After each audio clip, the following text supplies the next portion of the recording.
तो lecture number 5 derivation of absolute zero. Absolute zero की इंशाअल्लाह ताला आज आपको अच्छे से समझ आएगी। शर्त यह है आपने 15 से 20 मिनट मेरे साथ रहना है इसी वीडियो पर। तो इसमें जो है टॉपिक में सबसे पहले जो है वो quantitative definitions of Charles law है। तो इसे पढ़ने से पहले हम इसे समझ लेते हैं। वो कह रहा है भाई कोई भी गैस है 0 डिग्री सेल्सियस पर जो उसका ओरिजिनल वॉल्यूम है, तो जब तुम टेम्परेचर इंक्रीज करोगे तो उसका वॉल्यूम भी क्या होगा, इंक्रीज़। और जब तुम टेम्परेचर डिक्रीज करोगे तो गैस का वॉल्यूम भी क्या हो जाएगा, डिक्रीज़। अब सवाल ये है कितना वॉल्यूम इंक्रीज़ होगा टेम्परेचर के इंक्रीज़ करने से और कितना वॉल्यूम डिक्रीज़ होगा टेम्परेचर के डिक्रीज़ करने से। तो आइए समझते हैं भाई। हमारे पास बेटा ये एक सिलेंडर है, इस सिलेंडर में पड़ी हुई है गैस। ये गैस जो है ये 0 डिग्री सेल्सियस पे है। अब अगर हम इस गैस का टेम्परेचर 1 डिग्री सेल्सियस बढ़ा दें तो इसका वॉल्यूम कितने गुना बढ़ेगा, हमने आज वो सीखना है। अगर मैं इसका टेम्परेचर -1 ठंडा करूँ मैं इसे, तो फिर इसके टेम्परेचर में कितने गुना कमी आएगी, आज हमने ये भी सीखना है। तो वो कह रहा है 0 डिग्री सेल्सियस पर जो गैस का ओरिजिनल वॉल्यूम है उसका टेम्परेचर इंक्रीज़ करने से, 1 गुना टेम्परेचर इंक्रीज़ करने से उसके वॉल्यूम का 273वां हिस्सा इंक्रीज़ हो जाएगा। तो अब बेटा टेम्परेचर को बढ़ाने से वॉल्यूम भी बढ़ जाएगा, लेकिन वॉल्यूम कितना बढ़ेगा, उस वॉल्यूम का 273वां हिस्सा बढ़ जाएगा। इसी तरह अगर मैं एक गैस का टेम्परेचर कम करूं तो उसके वॉल्यूम में कितने गुना कमी आएगी, उस गैस के वॉल्यूम में 273वां हिस्सा कम हो जाएगा। अब ये 273वां हिस्सा है क्या, पहले मैं आपको ये समझा देता हूँ भाई। तो मान लो हमारे पास एक सब्सटेंस है।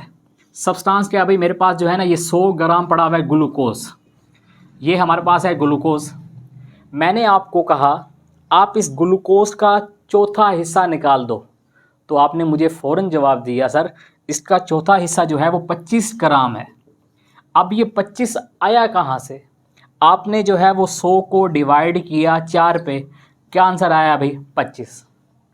इसका मतलब ये है जब भी आप जिस चीज़ का जितनवा हिस्सा निकालना चाहते हो आप उसे उस डिजिट पर डिवाइड कर देते हो।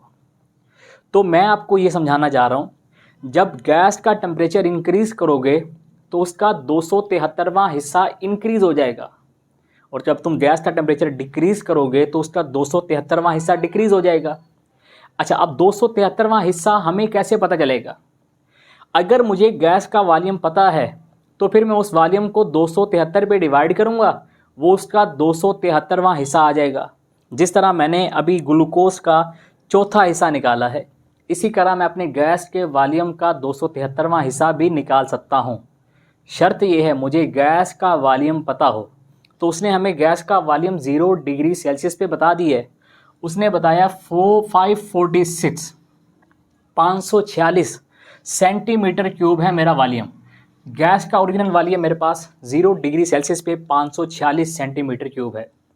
तो अब बेटा अगर मैं इसका टेम्परेचर 1 गुना बढ़ाऊं तो 1 गुना बढ़ाने में इसमें कितना चेंज आएगा। तो अब हम अपने वॉल्यूम का सबसे पहले 273वां हिस्सा निकालते हैं। तो बेटा मैंने 546 को डिवाइड किया 273 पे, आंसर क्या आया, 2। मतलब ये है मेरे गैस का 1 डिग्री टेम्परेचर बढ़ने से इसके वॉल्यूम में जो चेंज आएगा वो क्या चेंज आएगा भाई, 2 सेंटीमीटर क्यूब। पहले मेरी गैस का वॉल्यूम 546 सेंटीमीटर क्यूब था, लेकिन जब मैंने टेम्परेचर 1 गुना बढ़ा दिया तो अब जो मेरी गैस का नया वॉल्यूम है वो है बेटा 548 सेंटीमीटर क्यूब। तो हमें यहाँ से ये बात समझ आ गई, अगर हम गैस के 0 डिग्री सेल्सियस पर जो उसका ओरिजिनल वॉल्यूम है उसमें 1 डिग्री टेम्परेचर इंक्रीज करें तो उसका 273वां हिस्सा जो कि 2 के बराबर है, तो उसके वॉल्यूम में 2 गुना क्या आएगा, चेंज।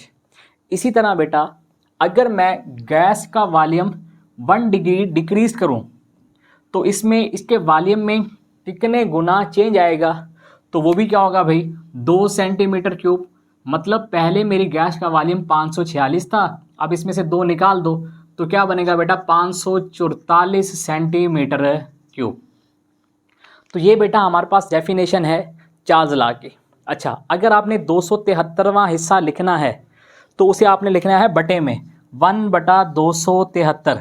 याद रहे, अगर मैं इसे बटे में ना लिखता और मैं यहाँ पे लिख देता भाई 273, इसका तो मतलब ये था 1 डिग्री टेम्परेचर बढ़ने से मेरी गैस का वॉल्यूम 273 गुना बढ़ जाएगा। लेकिन हमने ये बात कभी नहीं करनी, हमने ये बात करनी है 1 डिग्री टेम्परेचर बढ़ने से मेरी गैस के वॉल्यूम का 273वां हिस्सा बढ़ेगा और उतना ही क्या होगा, कम होगा। तो अब इसकी डेफिनेशन पे आते हैं भाई। एट कांस्टेंट प्रेशर, अगर हमारे पास प्रेशर कांस्टेंट है, the volume of a given amount of gas, हमारी दी गई गैस का जो वॉल्यूम है इंक्रीज और डिक्रीज वो बढ़ता है और कम होता है बाय 1/273। 273वां हिस्सा उसका या तो बढ़ जाएगा या कम हो जाएगा। टेम्परेचर बढ़ाने से बढ़ जाएगा और टेम्परेचर कम करने से कम हो जाएगा। लेकिन कितना वॉल्यूम कम होगा, 273वां हिस्सा जो 2 के बराबर है। तो the of its original volume at 0 degree celsius to every 1 degree celsius rise और फॉल इन टेम्परेचर। कह रहे वॉल्यूम, गैस का जो वॉल्यूम है 0 डिग्री सेल्सियस पर वो बढ़ता है हर 1 डिग्री बढ़ाने पर।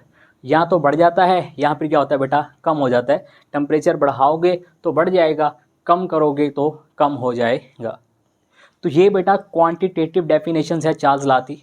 तो अभी जो हमने ये पढ़ा है, हमारे गैस के वॉल्यूम में 2 गुना चेंज आएगा जब हम उसके टेम्परेचर को 1 डिग्री सेल्सियस बढ़ाएंगे। तो अब हम आते हैं अपने टेबल पे। तो अब टेबल बनाना जो है बहुत आसान है। देखो भाई, आप उस बात को छोड़ दो, ये जो है मेरा टेम्परेचर जो है बेटा सेल्सियस स्केल में मैंने लिया। सेल्सियस में टेम्परेचर मेरा 0 है। मेरे 0 टेम्परेचर पर मेरे गैस का वॉल्यूम क्या था 546 सेंटीमीटर क्यूब। तो जब मैंने अपने टेम्परेचर 10 गुना बढ़ाया तो आपको पता चल गया भाई 1 गुना टेम्परेचर बढ़ाने से 2 सेंटीमीटर क्यूब वॉल्यूम बढ़ जाता है। तो अब जो है वो मैंने टेम्परेचर 10 गुना बढ़ा दिया है, तो मतलब मेरा वॉल्यूम जो है वो 20 गुना बढ़ जाएगा। तो बेटा अब 546 में आप 20 जमा करो तो आपके पास आंसर आएगा 566 सेंटीमीटर क्यूब। तो अब मान लो भी मैंने अपनी गैस का टेम्परेचर 100 डिग्री सेल्सियस बढ़ा दिया, तो आपको पता है भी 1 डिग्री सेल्सियस बढ़ाने से जो चेंज आता है वो आता है 2 गुना। तो 100 बढ़ाया है तो बेटा 200 गुना वॉल्यूम में चेंज आएगा। तो आप 546 में 200 ऐड करो, क्या आएगा बेटा 746। अब मेरा वॉल्यूम ये है इस टेम्परेचर का। तो इसी तरह बेटा आप नीचे भी इसके बेटा उलट आ जाओ, ये बेटा नीचे बन जाएगा। अच्छा, अब बेटा ये तो सारी कैलकुलेशन हमने की हुई है। बेटा ये टेम्परेचर जो है सेल्सियस में है, ये टेम्परेचर जो है ये केल्विन में है। आपको पता है अभी जब भी आपने सेल्सियस को केल्विन में चेंज करना है उसमें आपने 273 को जमा करना है। तो 0 डिग्री जो है वो 273 के बराबर है। अब मेरा टेम्परेचर 10 है तो 10 में 273 जमा करो, क्या बनेगा 283। ये टेम्परेचर जो है ये केल्विन में है। सही है भी सारे। तो ये बात तो बेटा आपको समझ आ रही है। अच्छा, जब आप इनकी रेशो निकालोगे, रेशो कैसे निकालोगे भैया, आपने V/T रेशो जो है अपने चार्ल्स लॉ में बढ़ी है। अब V की वैल्यू ऊपर पुट कर दो, T की वैल्यू नीचे पुट कर दो। तो बेटा जब आप ये V की वैल्यू ऊपर और T की वैल्यू नीचे पुट करोगे, केल्विन वाले T की वैल्यू, तो आपके पास आंसर क्या आएगा, 2 आंसर आएगा। सही है भाई। अभी जो आपको टेबल समझाया है उम्मीद है ये आपको समझ में आ जाएगा, केल्विन में भी, सेल्सियस में भी और इनका वॉल्यूम भी। तो अब हम इस टेबल को वेरीफाई करते हैं एक फार्मूले से जो हमारी टेक्स्ट बुक में मौजूद है। वो ये है VT is equal to V0 1 + T/273। तो इसमें जो VT है वो है volume of temperature, volume of gas at temperature. जिस टेम्परेचर पर आपने गैस का वॉल्यूम निकालना है, तो वॉल्यूम ऑफ टेम्परेचर। V0 से मुराद है volume of gas 0 degree Celsius. 1 जमा जो टेम्परेचर आपको, जिस सवाल में आपसे जो टेम्परेचर पूछा गया है वो आपने यहाँ पुट करना है, तो ये 273। अच्छा, अभी आपको इस फार्मूले के बारे में अच्छे से समझाते हैं। तो हमें पता है भाई, मैं आपसे बोलता हूँ भाई 273 पर मेरी गैस का वॉल्यूम क्या होगा, निकाल कर लाओ। तो आपने इस वैल्यू में इस फार्मूले में वैल्यू पुट करनी है। तो सवाल में मेरे पास है 273 पर गैस का वॉल्यूम।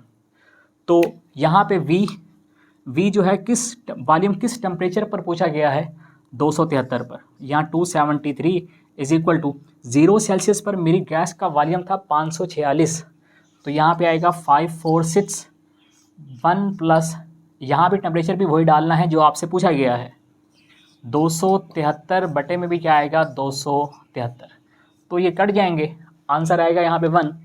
तो यहाँ पे होगा 1 + 1 546, तो यहाँ पे 2 आंसर आएगा। जब 2 को मल्टीप्लाई करोगे 546 से तो आंसर आएगा भाई हमारे पास 1092। मतलब ये है गैस का वॉल्यूम 273 डिग्री सेल्सियस पर 1092 सेंटीमीटर क्यूब होता है। क्या ये बात सही है? चेक करो भी, 273 सेल्सियस पर मेरी गैस का जो वॉल्यूम है वो है 1092 सेंटीमीटर क्यूब।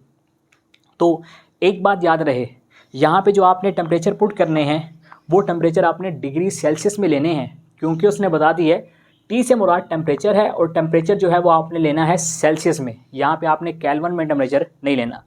तो अब हम बेटा चेक कर लेते हैं, क्या -273 पे मेरी गैस का वॉल्यूम 0 होता है या नहीं। तो हमें ये बात मुश्किल को नहीं लगनी चाहिए, क्योंकि हमें फार्मूले का पता है। तो फार्मूले में वैल्यू पुट करते हैं। अब मैंने आपसे पूछा भी -273 टेम्परेचर पर गैस का वॉल्यूम बताओ, तो आपने बेटा वैल्यू पुट करनी है V -273, यहाँ पे आएगा 546, 1 जमा -273 बटे में आएगा 273। तो यहाँ भी वो टेम्परेचर जो आपसे पूछा गया है, जिस टेम्परेचर पे अपने वॉल्यूम लेना है, यहाँ भी सेम वही टेम्परेचर, तो ये कट जाएंगे, मेरे पास आएगा 1 - 1 546, तो यहाँ पे आंसर क्या आएगा 0। जब आप 0 को 546 से मल्टीप्लाई करोगे तो आंसर क्या आ जाएगा 0। मतलब ये है -273 डिग्री सेल्सियस पर मेरी गैस का जो वॉल्यूम है वो क्या है 0। क्या ये बात सही है या नहीं? तो चेक कर लो, -273 पर मेरी गैस का वॉल्यूम क्या होता है 0। इसके अलावा एग्जामिनर जो है वो आपको बताएगा मेरी गैस का वॉल्यूम जो है वो 0 डिग्री सेल्सियस पर इतना है, तो आप इसका -273 पर वॉल्यूम निकाल दो। तो आपने इस फार्मूले में सारी वैल्यू पुट करनी है, आपका आंसर आ जाएगा। तो इसके बाद वो हमें ये कह रहा है, टेक्स्ट बुक वाले दूसरे पैराग्राफ में वो कह रहा है जो 546 सेंटीमीटर क्यूब है वो एक हाइपोथेटिकल गैस का वॉल्यूम है। मतलब वो गैस जो है वो हमने खुद से कंसीडर की हुई है, उसका हमें नाम मालूम नहीं है, फ़र्ज़ी गैस है वो। तो वो कह रहा है आपकी आसानी के लिए 546 गैस का वॉल्यूम कंसीडर किया गया है for the sake of convenience, आपकी आसानी के लिए, अंडरस्टैंडिंग, आपको समझने में आसानी लगे। मतलब 546 जो है वो 273वें हिस्से का या 273 का डबल है। तो अब हमने 546 गैस का वॉल्यूम क्यों लिया? क्योंकि 546 जो है वो एक तो वो पॉइंट्स में नहीं है, दूसरी बात ये है जब 273 इस पे डिवाइड होगा तो जब हम 546 का 273वां हिस्सा निकालेंगे, 546 को 273 पर डिवाइड करेंगे तो आंसर क्या आएगा 2, और 2 जो है वो 2 के पहाड़े में वॉल्यूम को इंक्रीज़ करना आसान है, इसलिए हमने अपनी गैस का जो वॉल्यूम है वो हाइपोथेटिकल गैस का वो 546 सेंटीमीटर क्यूब ले लिया है। तो नीचे बेटा हमें वो यही कह रहा है टेम्परेचर इंक्रीज 0 to 1 सेल्सियस। जब हम टेम्परेचर को इंक्रीज़ करेंगे 0 सेल्सियस से 1 डिग्री सेल्सियस, तो आपको पता है भाई 1 डिग्री टेम्परेचर चेंज होने में हमारी गैस के वॉल्यूम में 2 सेंटीमीटर क्यूब वॉल्यूम इंक्रीज़ हो जाएगा, वॉल्यूम में चेंज आएगा। तो अब वो कह रहा है 2 सेंटीमीटर क्यूब वॉल्यूम इंक्रीज़ 1/273वां, जो 273वां हिस्सा है 546 का, मतलब इसमें 2 गुना इसके वॉल्यूम में चेंज आएगा। जो 273वां हिस्सा है 546 का, ये 2 जो है ना ये 273वां हिस्सा है 546 वाले वॉल्यूम का। तो 100 अगर हम टेम्परेचर को 100 गुना बढ़ा दें तो उसका वॉल्यूम जो है वो 200 गुना बढ़ जाएगा, क्योंकि 1 डिग्री पे वॉल्यूम 2 गुना बढ़ रहा है। तो 100 सेल्सियस टेम्परेचर को बढ़ाने से उसके वॉल्यूम में 200 सेंटीमीटर क्यूब का चेंज आएगा। तो लास्ट में हमें वही कह रहा है the volume does not increase to increase temperature on celsius, कह रहा है वॉल्यूम जो है ना वो सेल्सियस स्केल में अगर हम टेम्परेचर लें तो जैसे जैसे टेम्परेचर चेंज होता है वैसे वैसे वॉल्यूम में चेंज नहीं आता। तो अब इस बात को हम समझते हैं यहाँ पे। देखो भी हमने पीछे चार्ल्स लॉ में ये बात पढ़ी थी, V1/T1 is equal to V2/T2। मतलब ये है इनकी रेशो जो है वो बराबर है, जो आंसर इसका आएगा वही आंसर इसका आना चाहिए। तो चार्ल्स लॉ जो है ना वो केल्विन को मानता है, वो सेल्सियस को नहीं मानता। क्यों नहीं मानता? क्योंकि सेल्सियस में उसका ये जो रिलेशन है ये सही नहीं आ रहा। तो पहले बात करते हैं भी सेल्सियस की, क्या सेल्सियस में आंसर सही आने वाला है या नहीं। तो मैंने जो है वो टेम्परेचर लिया 10, जब मैं टेम्परेचर 10 लूँगा तो मेरे गैस का वॉल्यूम जो था वो 546 था। अब उसमें 20 गुना चेंज आएगा तो मेरा वॉल्यूम क्या बन गया 566।